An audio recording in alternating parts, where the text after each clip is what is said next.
Hello friends, in the series on the income tax cases, today we will discuss the case of Srimati Durga Kumari Boba versus Deputy Commissioner of Income Tax.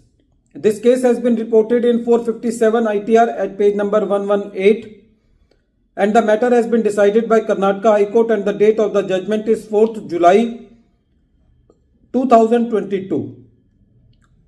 In this case, a very limited issue was before the court, and that issue was that in case where the seller takes the obligation under the sale agreement that any taxes which will be applicable on the buyer will be borne by the seller, then whether that tax burden of the buyer which has been borne by the seller will be liable to be deducted from the sale consideration by the seller to compute the capital gain under section 48. In this case, the assessee entered into a sale agreement between the seller and the buyer, according to which the sale consideration fixed was 2.7 lakh and the tax component will have to be borne by the seller. Seller, while computing his capital gain, deducted that tax component from the sale consideration and calculated the tax and paid the taxes by deducting the amount of tax liability of the buyer on that sale consideration and computed the capital gain accordingly.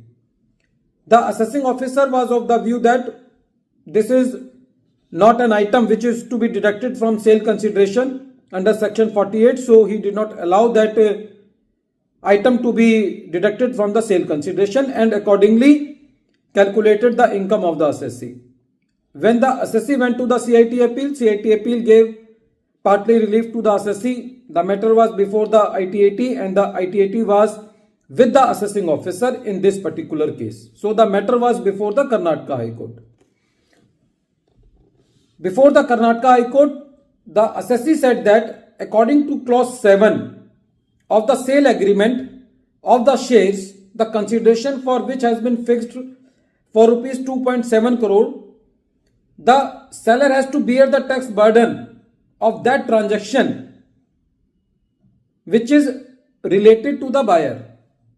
So the assessee is very much within the four corners of section 48 to deduct that tax burden from the sale consideration to compute its right income.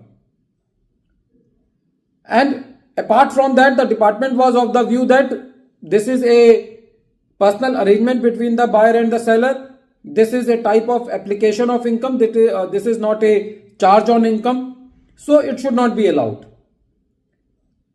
The Karnataka High Court, by going through the facts and circumstances of the case, held that in this case the assessee is liable to deduct, the assessee is entitled to deduct the tax burden from the sale consideration because the wording of the sale agreement shows that until and unless the assessee bears that tax burden, pays that tax burden, the sale transaction cannot be completed. So in this case, bearing of the tax burden of the buyer by the seller was the foundation stone of the transaction, was going to the root of the transaction. So in the facts and circumstances of the case, that tax burden is to be deducted from the sale consideration, meaning thereby that this bearance of the tax burden by the seller was justified in executing the wholesale transaction, without which the sale transaction cannot happen.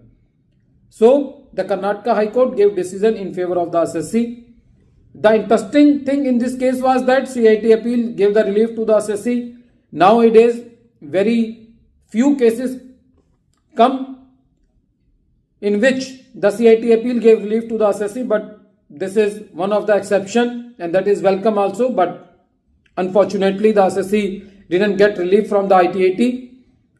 At the end of this video, once again I am repeating the name of the case. The name of the case is Srimati Durga Kumari Boba versus Deputy Commissioner of Income Tax, and this case has been reported in 457 ITR At page number 118, the matter has been decided by Karnataka High Court and the date of the judgment is 4th July 2022.